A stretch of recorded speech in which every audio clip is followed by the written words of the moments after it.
Bom dia, pessoal. Aqui quem vos fala é Maxwell Rodrigues, artista plástico, doutor Nier, grão-mestre da Nova Ordem de Cristo. Estamos hoje fazendo o estudo do livro Portugal Templário, certo? Para que você possa entender esse estudo de como nós, templários, que fundamos a Ordem Templária, né? A família Borgonha, de Hugo de Pai, de minha Jex Borgonha de Mulher, fundamos tanto a Ordem Templária como fundamos também o Reino de Portugal e tínhamos a intenção e um projeto de fazer do Brasil o primeiro continente das Américas, o primeiro continente templário, já que éramos descendentes de Salomão e de Davi, certo? E para você entender isso, também você vai ter que ler, nos acompanhar nos nossos vídeos, dos documentários, do estudo sobre o Santo Graal e a Linhagem Sagrada. E para que você possa entender o início de tudo, também você vai ter que nos acompanhar no estudo da Capela dos Roslin, certo? Então, todos esses estudos se entrelaçam em todos esses livros, porque você vai perceber toda a estrutura administrativa que nós, templários, fizemos para todo o planeta Terra, certo? Uma super extensão financeira dos tesouros que foram encontrados abaixo do Templo de Salomão, que pertenceram também ao grão-mestre Jesus Cristo, né? Rei de judeus, que foi assassinado pelos políticos e religiosos da sua época, certo? Então, vamos ao estudo. Para podermos entendermos um pouco onde estamos, vamos voltar um pouco à página 25, certo?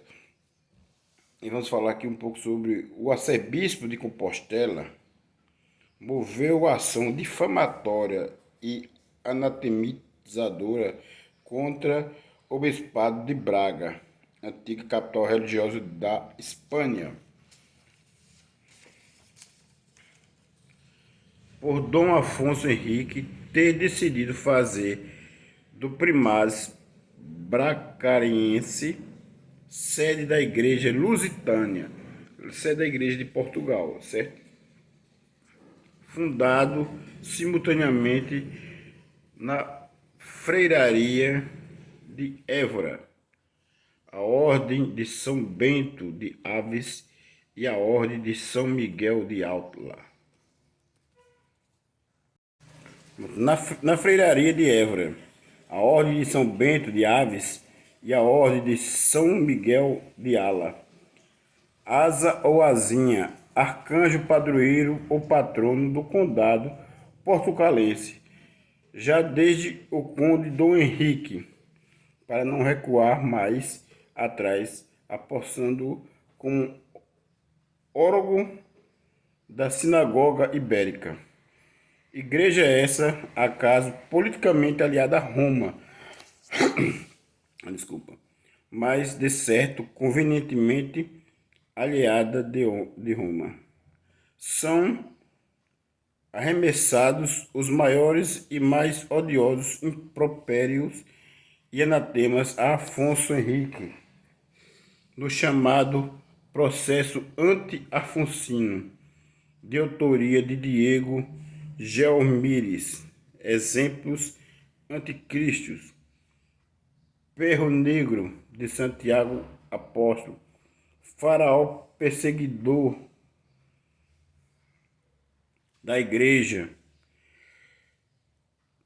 de muitas maldições ao rei nascente pela cúria papal favorável a Leão de Castela. Bom, aqui nota-se que a nossa parceria templária com a igreja romana já desfazia-se poucos anos, 40 anos já depois da nossa parceria com na última cruzada, né? Na segunda cruzada. E que como nós estávamos bastante independentes, todas as 13 famílias, certo, que compunham os 13, o Conselho Rosa Cruz, certo, o Conselho Administrativo de todos os bens dos descendentes de Salomão, nós já estávamos causando antipatias à igreja. E a igreja sempre usou essa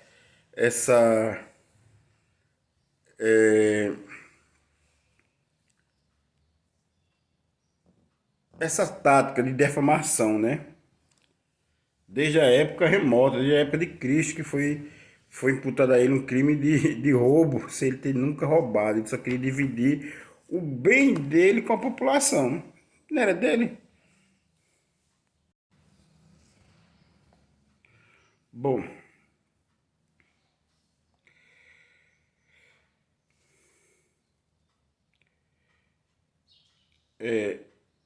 o rito hispânico ou visigótico, paleão, paleocristão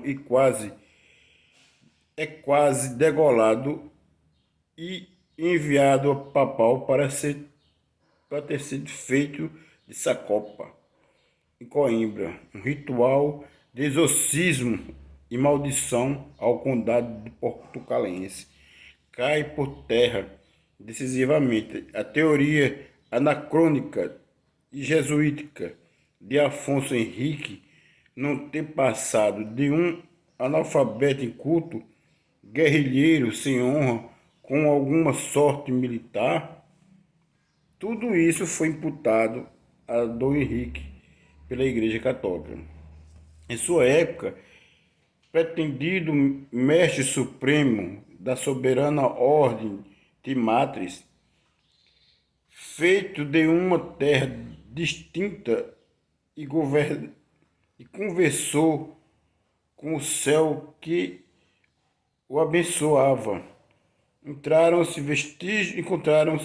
vestígios esparsos, mas sólidos de um culto à sua régia pessoa na Idade Média, muito possivelmente propagado pela Ordem de São Miguel de Ala e pelos Bentos de Aves. Dom Manuel I tenta a sua canonização por Roma, debalde. Dom João IV prossegue a mesma tentativa, sem êxito, tendo sido a última feita debalde por Dom João V em 1728. Bom, toda essa perseguição, gente, a família de Dom Henrique, deve-se que Dom Henrique, lembra-se, Portugal, que depois tornou Portugal.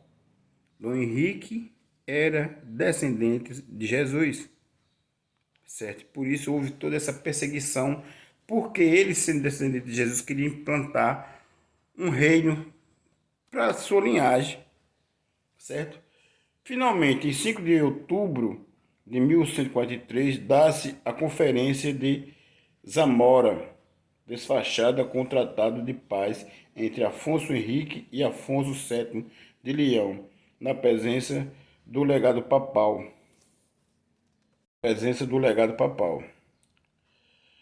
O cardeal Guido de Vigo, o mesmo que antes fora feito prisioneiro e quase degolado pelo príncipe por ter amaldiçoado a terra portuguesa, sendo obrigado a levantar anatema e a concordar que o condado ficaria isento de pagadismo a Roma, dizia: é necessário evento de Zonara, que o infante passara de Drux ao reconhecimento oficial de Rex de Portugal, rei de Portugal, certo? Título que o barão portucalense já lhe davam desde anos antes, mas precisamente desde a vitória retumbante da Batalha de Ourique em 25 de julho de 1139, sobre Islão, como comprova a carta de Couto dada por Afonso Henrique ao mosteiro de Tibeão, em 1140, onde ele aparece como Rex Portucalis, título já substituído no documento mais antigo de 27 de maio de 1128. Este como carta do mesmo príncipe a confirmar a sé de Braga e culto que lhe outorgara Dona Teresa, mas sem dúvida alguma o documento mais importante é a chamada Carta de Fundação de Portugal, ou seja, a bula Manifestatis Probotum de 23 de maio de 1179, do Papa Alexandre III, finalmente reconhecendo Portugal como país independente e como o seu próprio rei. Certo? No mesmo ano de 1147, deu-se a primeira Assembleia de Estado em Lamego, lugar onde a Santa Virgem encomendara a educação do infante Egas Muniz, ao qual foi dirigido pelo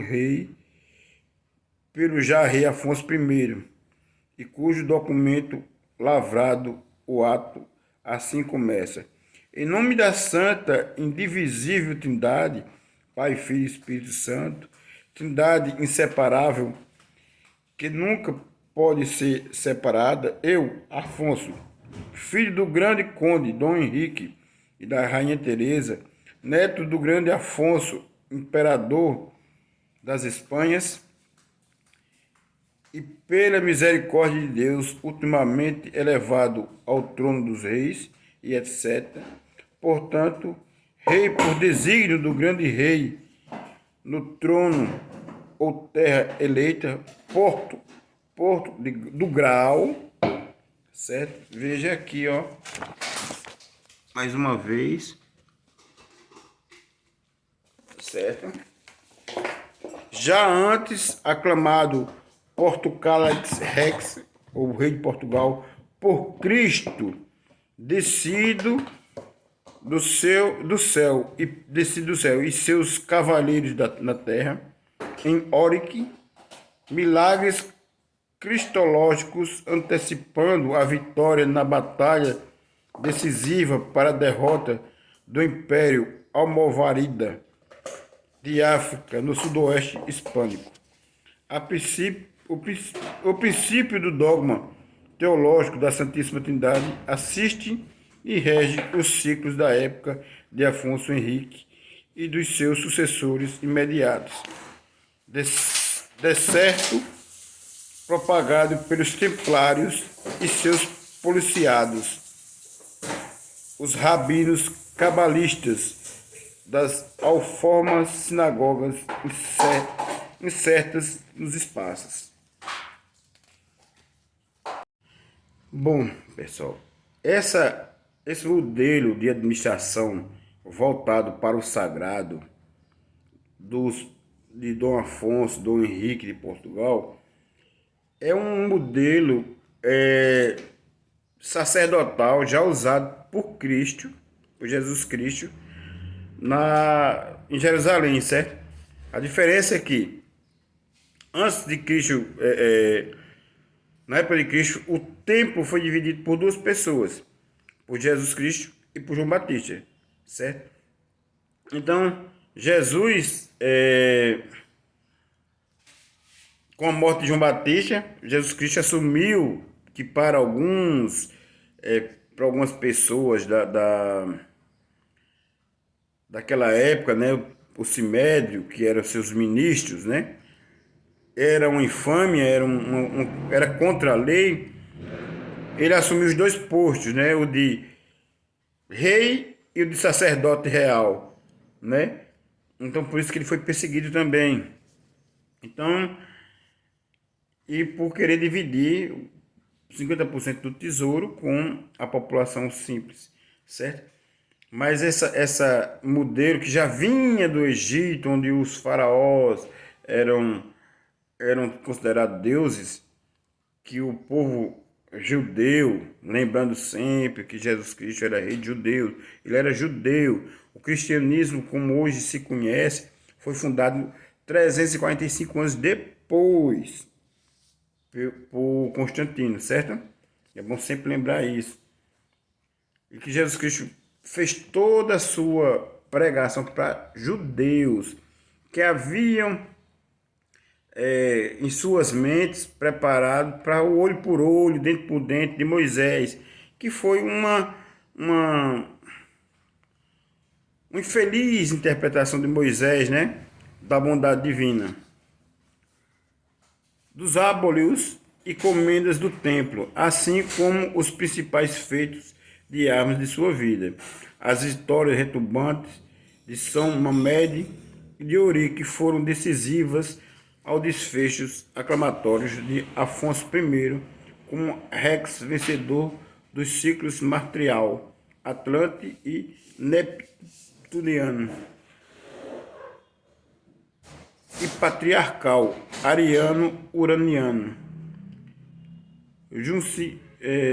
jungindo-se de maneira a dar início ao ciclo patrológico de raiz andrógeno, ou seja, a fusão do equilíbrio do lex matrimonial e do pax patriarcal, e que se conduzia por alongamento territorial, natureza cotônia uraniana, a expansão marítima, natureza linfântica e neptuniana. Projeto já iniciado em tempos do nosso primeiro rei Afonso Henrique, por meio da frota templária, liderada pelo almirante Dom Fuás Raupinho, senhor de Orbis e Nazareno, por iniciação dinâmica, guerreira, crística, no mesmo sítio de Nazaré. Ele foi iniciado, certo? Afonso Henrique foi iniciado porque construiu as naus templárias, né? Liderada pelo almirante Dom Raupino, seu de Orbis, e Nazareno, por iniciação. Veja só, Nazareno, gente, eram as armas, antigamente, a milícia armada de Cristo, rei de judeus, eram os nazarenos. Judas era nazareno. Pedro era nazareno, por isso que eles andavam armados, certo? Além de ministros de Cristo, que Jesus Cristo estava querendo dissolver o Sinédrio para colocar os seus 12 apóstolos como ministro do Sinédrio, certo? Eles eram nazarenos, certo? Então, a Ordem Templária veio surgir como Ordem Templária em 1818, mas ela já existia desde a época de Cristo, certo? Muito antes disso ainda existe essa ordem, chamada a Ordem da Espada, criada por Zorobabel, entende? Então, lugar notável e da guerreira crística, no mesmo sítio de Nazaré, lugar notável do culto à Virgem Negra, deusa mãe patrimonial destarte. Bom, aqui nós temos um gráfico, gente, ó. Certo? Aqui nós temos Somamed, a igreja era matriarcal, Lex. Nhorique, patriarcal, Pax. E o Rex, patrologia, que era a junção dos dois, era a junção dessas duas linhagens, e estava aí os reis de Portugal, certo? Bom, esse esquema é feito de acordo com o supradito conceito da Santíssima Trindade, inclusive podendo-se prefigurar no esquema dispositivo das armas de Afonso Henrique, tanto retratando veladamente a árvore serifórica Oscaim, quanto os três mundos teológicos, coeles, terres e inférios, transportas os três ciclos ou gestas em que se dispõe a evolução da história pátrica iniciada com o patrono, com a patronologia afonciana, pelo próprio Deus sagrada monarquia lusitana, em uma hierofania redundante do Porto do Grau, eleita Terra da Luz, Lusitânia. Quando nós olharmos, quando vocês nos acompanharmos nos documentários sobre a influência da Ordem de Cristo na economia do agreste pernambucano, você vai ver que eu sempre vou estar falando sobre os lusitanos. O lusitano Belchior, o lusitano Capitão Mó Antônio de Santos Coelhos, fidalgos. Por quê? Porque eles eram descendentes dessa linhagem, certo? E eles tinham direito, e eram descendentes de templários, eles tinham direito à participação no lucro no território brasileiro. Bom, quando os três mundos... Bora lá. Então, Terra da Luz. Talento de bem fazer para a divisão dos ciclos principais da história. TCA. Tarlande. A gesta Borgonha dos barões assinados e Afonso Henrique, ciclo do pai. Corpus. Thomas Sespret, o sol no solo até. Então, aqui nós dividimos essa gestão por egrégoras. Então, a primeira egrégora era a egrégora do sol, certo? Que eram irradiada por nós borgonheses, certo? Era o bem. A segunda gestão, a gesta de aves marítima, do afante Sag, do ciclo do filho, alma, raga, rítmica e equilibrante, a lua das águas, até Fraire.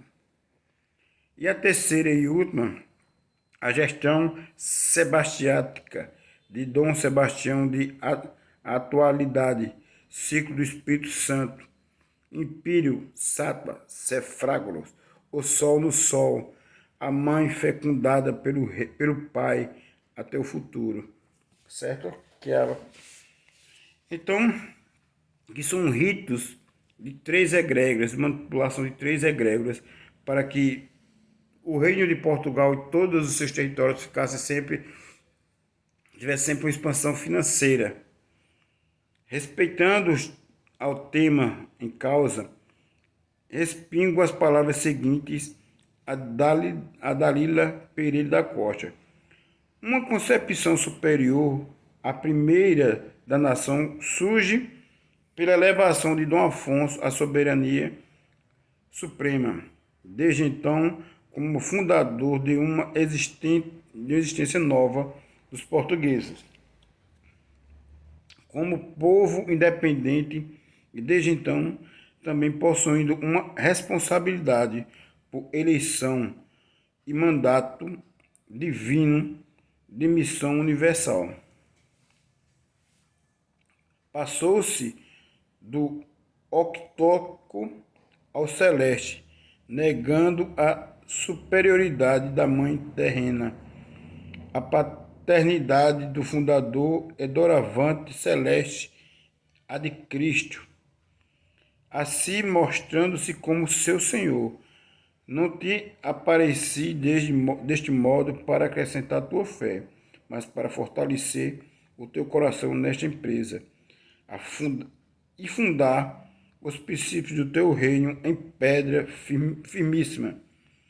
Há desde então um rei, sua geração e seu povo, uma missão transcendente sobre a terra.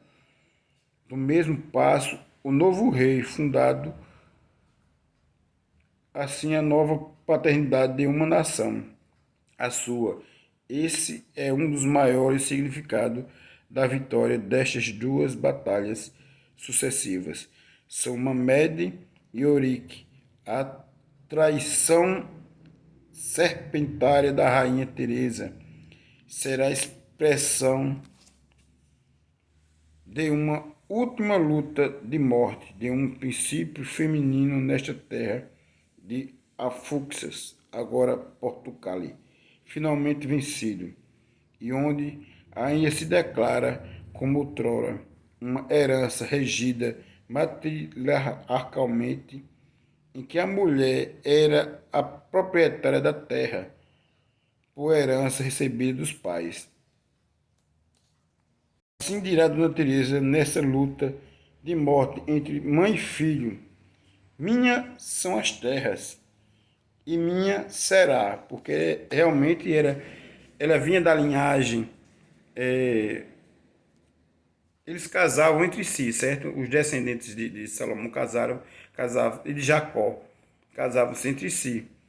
Principalmente, então, ela que era da linhagem da tribo de Benjamim, as mulheres tinham direito ao trono. Então, ela estava reivindicando o trono dela.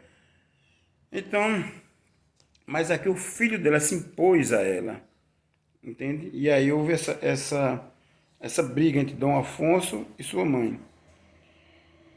Então, conde, quero entrar na hostes convosco e havereis de fazer pelo meu amor e de toda a maneira prender Afonso Henrique, meu filho, pois melhor poder tê-lo poder tendes que ele. A rainha tenta defender esse antigo direito perante seu filho e os barões portucalenses, quando a batalha de São Mamed, direito que representava nestas terras a sua humanidade, mas é vencida. Semelhante luta foi também travada entre sua irmã, Dona Úrsula, e o seu filho, Afonso VII. Há algo de despertar nessa última tentativa.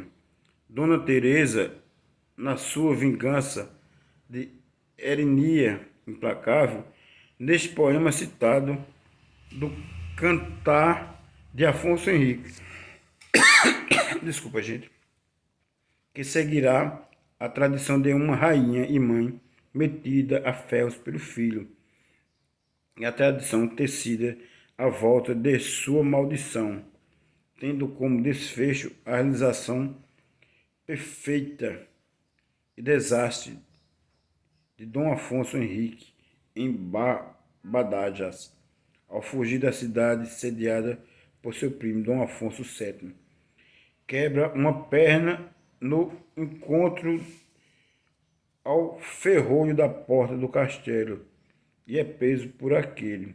E desde então não mais pode montar cavalos, mas continua a seguir em Cantar.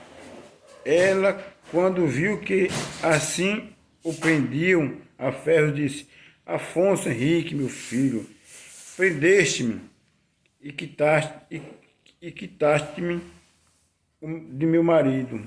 Rogo a Deus que preso sejais assim como eu sou, e porque me meteste nos meus pés ferros, quebradas sejam as tuas pernas com ferros. Bom, e aqui vemos a Dona Teresa, né, lutar pelo direito dela como descendente da tribo de Benjamim, assim como a princesa, a rainha Elizabeth, descendente também de Salomão, tem o direito ao reinado da Inglaterra.